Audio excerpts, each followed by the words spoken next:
there, and welcome to Ancestral Recall. This is your host, Eli Kaplan. Today's episode is going to keep looking at my fight cube. Now, I'll say right up front, the name is a misnomer because there are only 2 cards in the cube with the fight mechanic. But the cube is a high-octane cube that's supposed to feel like an amazing limited cube with lots and lots of power to it, while avoiding a lot of the most powerful cards in powered cubes. I don't want to give everyone all the constructed tools of all time, but I do want to have a fresh cube that works in a number of casual formats as well as draft and sealed. Another part of this cube is I wanted to express my inner Timmy. One thing about this cube that I wanted to focus on the limited experience meant that there was one card type that I avoided. Planeswalkers. Now, lots of powered cubes have many Planeswalkers, since Planeswalkers cards are extremely powerful as well as fun to play. But for many years, Planeswalkers were just a fragment of Wizard's imagination. Now, I only keep 2 Planeswalkers in this cube to emphasize their rarity as well as their specialness. Now, the 2 I run, Elspeth Knight-Errant and Garruk Wildspeaker, yeah, they're plenty powerful, but I want to make sure that they are not part of the regular experience because I feel like Planeswalkers and Limited are generally a highly unusual thing. Before we get into the colors spotlighted in this show, I want to tell you guys about a different type of format that you can do with your cube. I call this one Japanese Type 4, but another way to describe it is Dual Masters Magic. The best part of this format is it's incredibly fast to play because there's no deck building. It's a stack format, which means that you and your friends grab a bunch of cards from your cube face down and just start playing. 3 to 4 players I think is the best because there's a lot of variety and you don't have to sit around waiting for other people's turns so much. The reason that's called Dual Masters Magic is that it borrows a simple mechanic from that game. All of your spells can be played as lands, so you start off with a hand of 3 or 4 or 5 cards and draw 2 cards per turn. And you're sharing the same library with everyone else. So to play a spell as a land, just put into play upside down. Spells count as basic lands of the appropriate color. So Lightning Bolt would be a mountain if you played it upside down. And Dark Ritual would be a swamp. If the spell is multicolored, then it comes into play tapped, but it counts as the basic lands of the appropriate type, and it's a non-basic land. Other lands that happen to be played in the cube are just, that land, so keeping it simple is fine. We're going to look at the red part of the cube today. Why red? Well, most power cubes have extremely efficient, cheap red beaters. They want to enable a slide deck that can just blow people out through tempo and inevitability, because the other colors tend to get giant card advantage or combo pieces. My red is efficient and has cheap stuff, but also has big, heavy-hitting, expensive drops. Red also gets the bulk of the powerful sorceries in the cube, with more sorceries than any other color.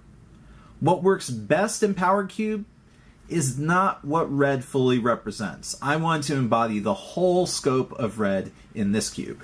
Let's get into the cards. Frostling. Typical 1-drop, not as good as Mog Fanatic, but Magus of the Scroll.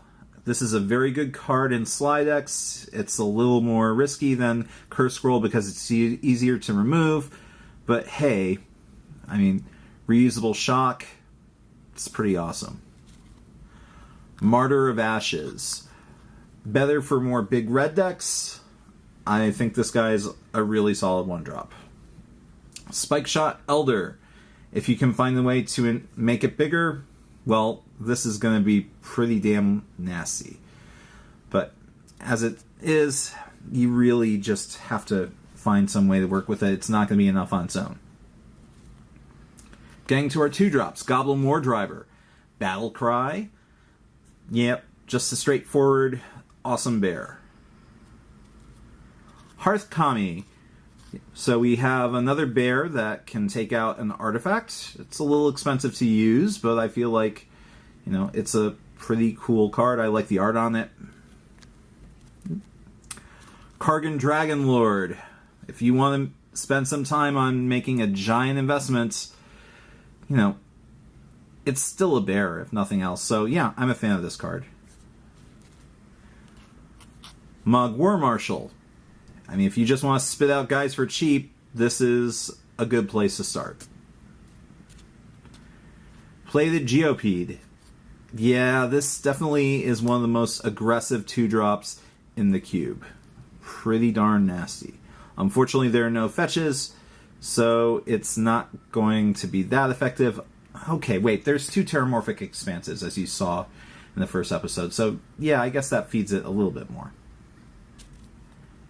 Slith Firewalker. If left unattended, this thing gets out of hand real fast. Sparksmith, a classic red control card. This Tim will hurt you, and it will also kill lots of little things, or over time, bigger things. This was a staple of Onslaught Block. Blood Ogre. I want to get some Bloodthirst in here, and it's kind of lousy on its own, but yeah, with an early aggressive deck, this guy is actually okay. Brothers Yamazaki.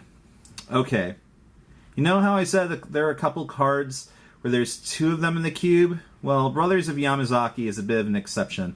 We've got 1, 2, 3, 4 brothers in here. This is a big family. I want to have the idea of just like Brothers Yamazaki ganging up on people. It's one of those mechanics that almost never came together in Kamigawa Limited, but I wanted people to kind of have fun with this little 3-drop. Bushido 1, yeah, I like Bushido. Goblin Assault. More Goblin token production. This is cheap and straightforward. The drawback of attacking each turn, yeah, it can be a real problem. Goblin Chieftain. Yes, so here is one of our Goblin Lords. This one strictly better, well, no, not strictly better than Goblin King, because Goblin King gave Mountain Walk. So, anyway, he's in here. What is this doing up here? This should be in the back. Fanning the Flames. I'll analyze that later. Goblin Matron. Tutoring for a goblin and being a goblin itself. I mean, the goblins in this cube are not particularly powerful, so I feel like this is going to go late in draft. Goblin Warchief. Yet another goblin. Hissing Iguanar. Now, here's a sneaky little damage dealer that just can do so many pings, especially when mass removal hits the table. Orcish Artillery. Nothing feels more red. It's just a good comedy card that, yeah, you're going to pay a serious price for taking out Grey Ogres, but sometimes that's exactly what you want. Prodigal Pyromancer, Red Tim. Rockslide Elemental. It's got the ability from the Arabian's Guy. Oh my gosh, my brain's freezing. Cabal Ghoul. Cabal Ghoul ability plus First Strike. Yeah, this is pretty cool. I also have a black card like it later, although it's not Cabal Ghoul. Sulfur Elemental. It can kinda hose white decks if there's a lot of tokens out, or it can actually be really deadly in a red-white deck because it pumps up their attack. It's also uncounterable, thanks to Split Second. Sataka Lancer. We've got a flanking card. I wanted to have a card with flanking in the cube, and this is one of the most straightforward flankers there is. Torium Mauler. Now here is a pretty solid Grey Ogre. It can get really darn big. You just have to hope that your opponent doesn't have removal. Vithian Stinger. Another red Tim. I like the upside here of Unearth. Anger. I talked about this in my Judgment review. Anger, just when he hits the table, he's not that impactful, but if he dies, your opponent just has to be on their toes every moment. Dragon Whelp. I like the old art on this. It's such a cute little dragon that can fire breathe and murderize people. And if it pushes itself too hard, it pops. That is flavor. Flame Tongue Kavu. Murder on a Stick. Hellrider. Yeah, this is a really, really awesome hill giant. It can just put people away. Speaking of hill giants, well, here's a Chinese hill giant. You can make Yao Ming jokes, but really, I just wanted to have... in my cube, by the way, the only non-English cards are vanillas. So, Hound of Gristlebrand. People were ragging on me in my top 10 dogs list for not putting this in here. Well, it's been in my cube. I just don't feel like it's very dog-like. Instigator Gang. 1 or 2 transform guys is all this cube wants. Just a little bit of spice. The Orcish Oriflamme effect is pretty nice. And when he flips, attacking creatures get +3/+0. Ooh, that is just brutal. So brutal. Lord of Shatterskull Pass. Another transforming card in that he levels up, and with just a slight investment he gets to be 6/6, and if nothing else happens going late, doing 6 damage to every creature the blocking guy has. Oh, I mean, that's just silly. That wins games. Mountain Yeti. Are we there, Yeti? This is an early bizarre card from Legends. I wanted to have a Chronicles card in here. Mountain Walk and Pro White. For 4 mana, it's pretty good. Obsidian Fireheart. Once this leaves the battlefield, the land continues to burn. I mean, I never got this ability to work in Zendikar Limited, but I'm hoping that someone will get some opportunities to do this.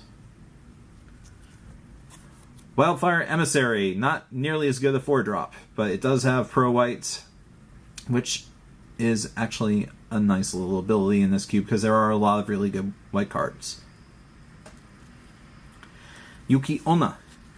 This is not the best card that comes into play. It's not a little more expensive than Manic Vandal and Oxida Scrap Melter, I think that's the name of it, from Mirrodin. When that hits play, it's a 3/3 with the same ability, but if you can find some Spirit or Arcane stuff, you can bring this back to hand. It's a little disappointing because there isn't a lot of support for it, but I really like the art on it, and the artist signed it, so that's why it's in here. Ancient Hydra. Now, this, and I'm going to zoom in so you guys can read the text on it a little better. This is... oh, camera fail. Ancient Hydra is my single favorite red card. Not just in this cube, in all of Magic. The reason why? I played it a ton in Limited and in various old arena formats because I was able to clear away lots of weenies and get through twice, usually for 10 damage. It was an incredible finesse card, and you know, you have to manipulate the board state to be just right when you play it, but when your plan comes together, this is a thing of beauty. Bloodpire Elemental, not nearly as cool as Ancient Hydra, but it'll stick around for a while. I really wish the ability could be played as an instant, but you know, let's make some decisions tough. Chandler! That doesn't look like the guy from Friends. He blows up artifact creatures. This is, I mean, triple red to activate is harsh, but hey, it's Homelands. Speaking of Homelands, we've also got Aaron the Relentless. 5/2 haste is awesome.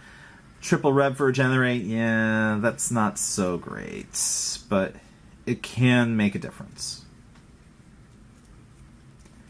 Fire Elemental. Another 5 power for 5. This one I put in here because this is one of the early arts that people really got excited by. Although this woman doesn't appear to be... She has convenient sensor flames. That's fine. There was a... Was it Unhinged? Yeah, I'm thinking the Unhinged card, Red Hot Hottie, is a direct reference to this. Siege Gang Commander. The best of the goblins in the cube, although it costs 5. This guy will turn your goblin army into a bunch of direct damage. Classic card. The guy who I remember seeing exploiting this the best was Hall of Famer. Oh my goodness, why am I zoning on his name? My goodness, first Japanese Hall of Famer. Oh, I'm a huge fan of his. Oh, see the caption below. And the caption below will rightfully tell me I'm an idiot for forgetting this guy's name. Thunderblust. A little better than Ball Lightning. I like the fact that it gets a hit twice. So, the first time it doesn't have trample, but the second time it does. Thundercloud Shaman. Nice little removal spell. Clears away weenies. Not a ton of giants in this cube, although you did see the Hill Giant and the Taurian Mauler. Capricious Efreet. Randomness I usually don't like, but the fact that this is stacked in your favor 2-1, yeah. I think Capricious Efreet is capricious enough to still be fun. Charbreaker Devils. Ooh, this will pack a wallop, especially with all the instants and sorceries in red. This card just... I've had this out a couple times in Store League. Oh my god. It is just a savage beating. Conquering Manticore. This is the biggest threatening guy in Magic, in that when it hits play, you can borrow one of your opponent's creatures for a turn. Yeah, unfortunately, unlike Zealous Conscripts, you can't give one of your own guys haste. But still, 5/5 flying for 6 mana with an upside. This is fun to play. Flame Blast Dragon. I refer to him as Trogdor! Flame Blast Dragon burninates things. I can't say anything more about it. It boots people in the head. It kicks ass. This is an amazing red 6-drop. Hallam Jin. A little underpowered for a 6-drop, but depending on how the board stays managed, yeah, this guy can hit fast. 6/5 for haste sometimes. I want that. Horde Smelter Dragon.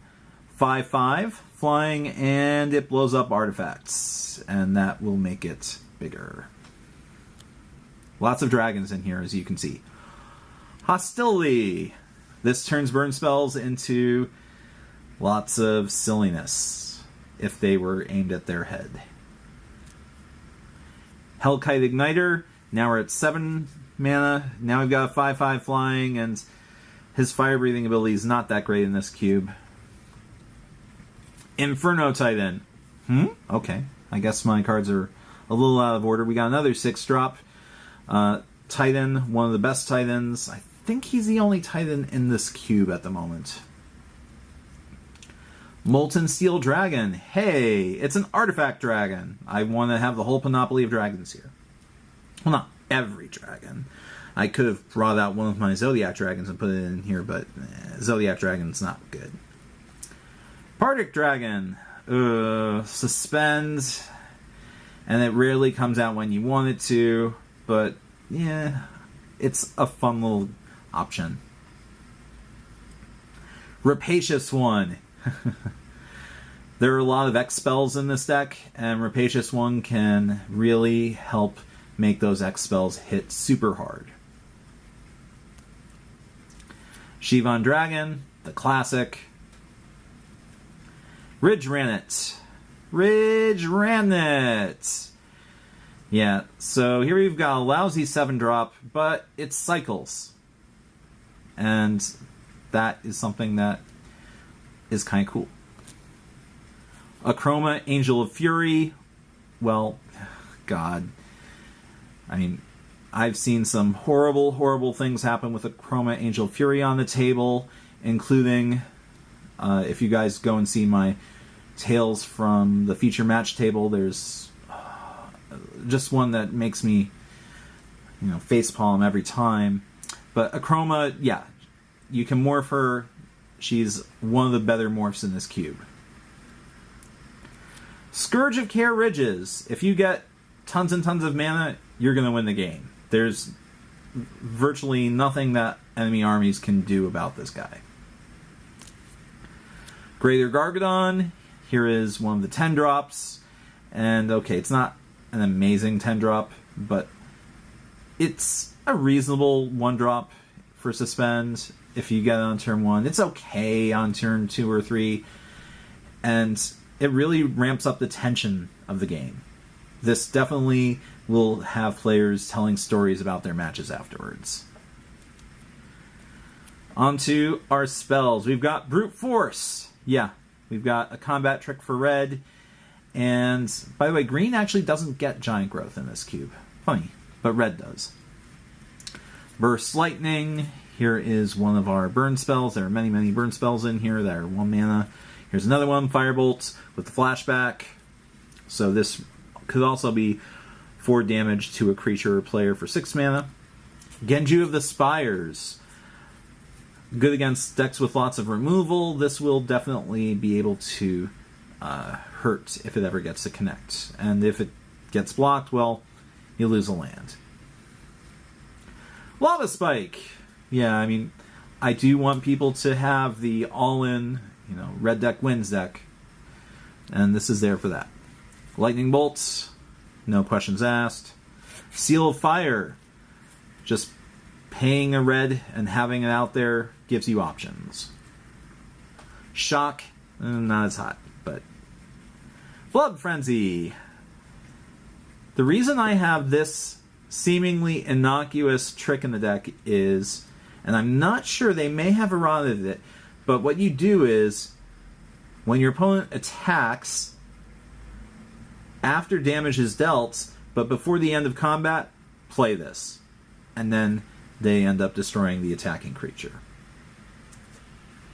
Or you can, if you're going to win the game by doing 4 damage, if a guy gets through, yeah, then play Blood Frenzy. Dragon Breath. Seems a little bit redundant given how many powerful 6-drops there are in this cube, but depending on what your other colors are, if you have a ton of expensive fatties there, hey, here's some fire breathing for you. Fire Whip. You can make a Tim, and you can sack this to do 1 more point. It's not the best card of all time, but it is relevant in small creature fights. It gets rid of Sparksmith, that matters. Glacial Ray. Yep, just typical arcane spell. It works with Yukiona. Magma Jet with the old art. Mizium Mortars. You and the horse you rode it in on. Punishing Fire. There are a few life gain cards in the cube, so I want to be able to punish people, punish, who are trying those shenanigans. Rough and Tumble. Card we want to look at sideways. We've got one of these monocolored split cards. It's either a Pyroclasm for the same cost, except it doesn't hit flyers, or Tumble, it does 6 damage to each flyer. I think that'll kill pretty much every flyer in the cube. Volcanic Hammer. It's still lousy, but compared to Lightning Bolt, but it's here. Barbed Lightning. I like Entwine. Players have more choices with this. Char. It's Psyblast in red. Fiery Temper. Not a lot of discard outlets, so it's rare to get the Madness cost, but, gives people hope. Flame Javelin. Another 4 damage for 3 red spell. This time, triple red, or anyone theoretically could play it. Galvanic Arc.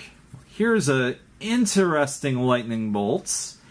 It can give your creatures a bit of advantage in combat afterwards. Ghostfire.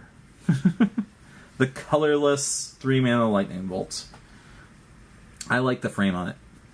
Honden of Infinite Rage. There are a couple Hondens in the cube, so don't expect the whole cycle, but still there's a lot of 1-power creatures, especially in black and blue, so this actually can be really clutch. Resounding Thunder. Yeah, I mean, it could theoretically be cycled, but I'm just looking for a 3-mana bolt. Rift Bolt, same type of thing.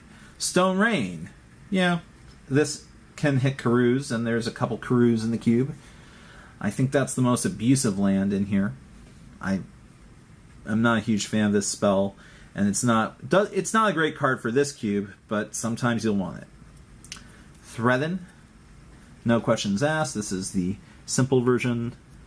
Volcanic Fallout. It will actually kill... No. It doesn't kill Sultari Monk or Sultari Priest, but... Wheel of Fortune. Yes. You can refill your hand for a very cheap cost. Yamabushi's Flame. Yet another 3-mana lightning bolt. This one has the Incinerate Rider. Cerebral Eruption. A fun little chaotic burn spell that could wipe out your opponent's board, or could do nothing, or if you flip over a 1-drop, it's actually a giant disappointment. But, no guts, no glory. Empty the Warrens, one of the very few storm cards in the cube. Quenchable Fire. This is just flavorful. Put the fire out! Well, you can do it if you have access to blue, but that's it. Violent Eruption. 4 damage, split any way you want. I don't expect people to get the madness cost, but it's there. Pyrotechnics. Here's the more expensive version. This is the original Legends art. Fiery Fall. I want to give people a little bit of assistance in terms of fixing their colors. Green and red get land cycling. So, this is here. Slice and Dice. Another board sweeper card. Blasphemous Act. Yet another board sweeper. Disintegrates. Yeah, now we're in the X spell section. So, Disintegrates, it does have the remove from game. I don't think it did, but unfortunately, Regenerators don't make a difference with it. Here's our Devil's Play, which is probably better than Fireball in that you get to cast it twice. There's 2 Fireballs. One of them the snazzy Darksteel version with the best wording, and here is an older one. That's a spicy Fireball. Lava Burst. Yeah, if they have Circle of Protection red, well, Lava Burst says, haha, this can't be prevented. Unfortunately, it still will not target protection from red creatures. Red Sun Zenith, shuffling it back in, X spell, and the last one is Fanning the Flames, which is our buyback Fireball. Alright, ladies and gents, that's it for this episode of Ancestral Recall. We hope you enjoyed it. And don't forget to check out the entire cube on CubeTutor. You can see the link in the description below. If you enjoy this video, or think you've gotten some good information out of it, please click that like button and subscribe. I want more people to check this out on YouTube. I really appreciate it. For this upcoming week, we're going to get our Nemesis set review out. I don't know if we're going to be able to get Homelands out the following week, because Homelands... There's a ton of things to say about Homelands, despite it being such a crappy set. In fact, part of it being such a crappy set. So, anyway, stay tuned. I hope you enjoy this stuff. Thanks for watching. This is Eli Kaplan for Ancestral Recall signing off. Good games, and good luck.